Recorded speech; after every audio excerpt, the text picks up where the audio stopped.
Here's how you can replace the batteries on your key fob for your Toyota 4Runner. These batteries are from YFCN. They are CR 2032 batteries. They look like this. And it's actually pretty simple to get your key fob open. So there's a latch right here.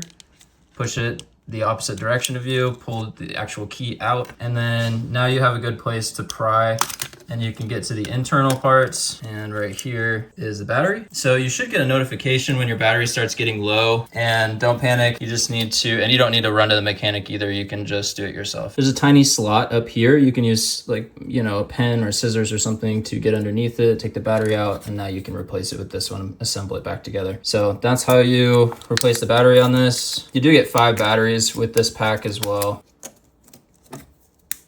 Push it back in there. This one goes like that, and then this one goes like this. Nice and easy. Thanks for watching, guys. Hopefully this helps. Have an amazing rest of your day.